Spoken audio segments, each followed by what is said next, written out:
येशूचे रूपांतर, the transfiguration of our Lord Jesus Christ. The transfiguration of our Lord Jesus Christ is the peak experience of our Lord Jesus Christ. प्रभू येशू ख्रिस्ताचं रूपांतर हे त्याच्या जीवनातील एक उच्च असं एक्सपिरियन्स किंवा अनुभव आहे. त्या अनुभवांतून त्यांनी ख्रिस्ताला जणू काही आलिंगन दिलेलं आहे आणि म्हणूनच हा रूपांतराचा अनुभव हा प्रभू येशू ख्रिस्तासाठी कसा सहाय्यक ठरलेला आहे त्यावर आज आपण चिंतन करूया. आणि या प्रायश्चित्त काळामध्ये हा रूपांतराचा अनुभव आपल्याला कसा सहाय्य करू शकतो त्याकडे लक्ष केंद्रित करूया. रूपांतराचं जर पार्श्वभूमी आपण बघितली तर रूपांतर हे डोंगरावर झालेलं आहे, पर्वतावर झालेलं आहे. आपल्या प्रत्येकाला ट्रॅकिंगचा अनुभव आहे. माथेरान, महाबळेश्वर, प्रतापगड अशा वेगवेगळ्या डोंगराळ प्रदेशामध्ये आपण एखादा तरी ट्रॅकिंगचा अनुभव घेतलेला असेल. ह्या ट्रॅकिंगच्या अनुभवामधून आपल्याला दिसून येतं की ट्रॅकिंग करताना खूप अडचणी येतात, खूप आपल्याला सावध राहावं लागतं. आपण वर चढताना खाली पडण्याची शक्यता असते.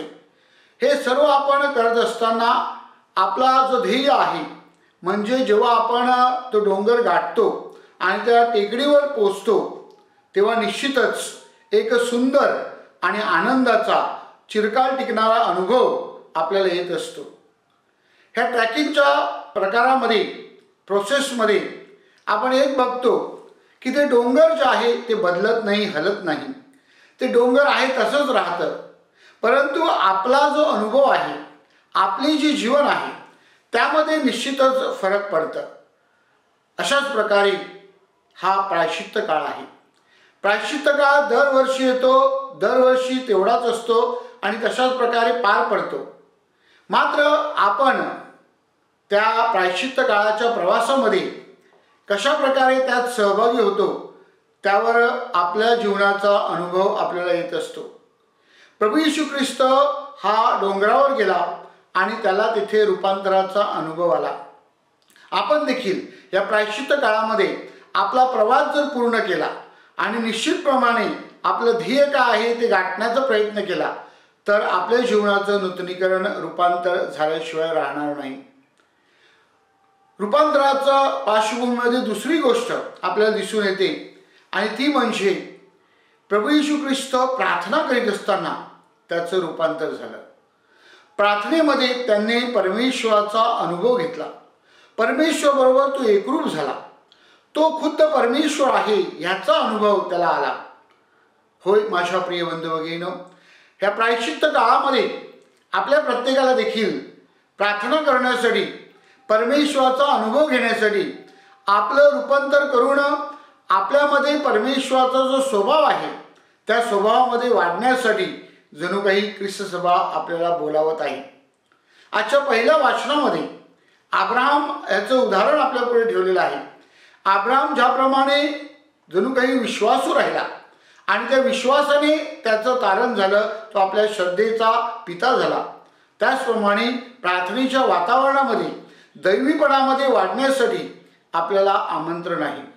आजच्या दुसऱ्या वाचनामध्ये संत पौल फिलिपिकरास लिहिलेल्या पत्रामध्ये आपल्याला बोध करत आहे की आपलं नागरिकत्व हे स्वर्गीय आहे आणि म्हणून जेव्हा आपल्याला त्याची जाण होते आणि त्यानुसार आपण जीवनाची जडणघडण करतो, संत पौल म्हणतो त्याप्रमाणे ह्या जगातल्या गोष्टीमध्ये किंवा या जगातल्या गोष्टीची हाव धरण्यामध्ये आपण वाढत नाही, तर स्वर्गीय जे आहे, चिरकाल टिकणारं जे आहे, जे पवित्र आहे त्याकडे आपण जेव्हा ध्यास घेतो तेव्हा निश्चितच आपल्याला आपल्या रूपांतराचं आणि आपल्या दैवीपणाचा अनुभव आल्याशिवाय राहणार नाही.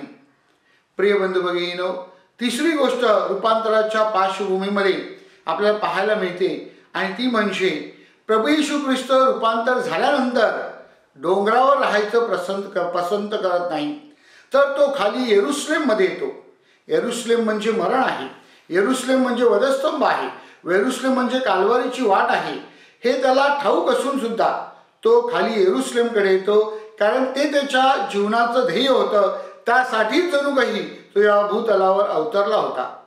होय माझ्या प्रिय बंधू भगिनींनो, दैवीपणाच्या अनुभवामध्ये, रूपांतराच्या अनुभवामध्ये, या प्रायश्चित्त काळामध्ये परमेश्वराच्या प्रेमाचा अनुभव घेत असताना आपल्याला आपल्या जीवनाचं ध्येय जे आहे, आपल्या जीवनाचा अर्थ जो आहे तो आपल्याला निश्चितच सापडू शकतो. आणि तो अर्थ मिळवण्यासाठी किंवा तो अर्थ पूर्ण करण्यासाठी परमेश्वराची जी आपल्यासाठी योजना आहे ती योजना पूर्ण करण्यासाठी आपण कार्यामध्ये उतरलं पाहिजे, सेवेमध्ये उतरलं पाहिजे.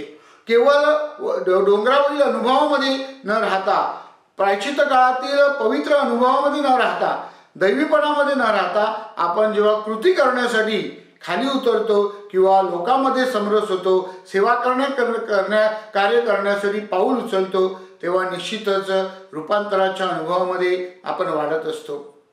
त्या प्रायश्चित्त काळातील दुसऱ्या रविवारी प्रभू येशू ख्रिस्ताच्या रूपांतरावर चिंतन करीत असताना आपल्या प्रत्येकाचं रूपांतर, आपलं नूतनीकरण कसं होईल ह्यासाठी आपण प्रयत्न करूया. आपला हा जो प्रवास आहे तो प्रवास पूर्ण करण्यासाठी परमेश्वराकडे कृपाशक्ती मागूया. प्रार्थनेमध्ये वाढून परमेश्वराबरोबर एकरूप होण्यासाठी आणि आपल्या जीवनाचं जे ध्येय आहे ते ध्येय समजून घेण्यासाठी परमेश्वराकडे याचना करूया. त्याचप्रमाणे हे ध्येय पूर्ण करण्यासाठी लोकांमध्ये समरस होऊन सेवाकार्य करण्यासाठी पावलं उचलूया. परमेश्वराचा आशीर्वाद आणि अनुभव आपल्या प्रत्येकाला यावा आणि आपण पवित्र व्हावे म्हणून प्रायश्चित्त काळातील या दुसऱ्या रविवारी आपण विशेष प्रार्थना करूया.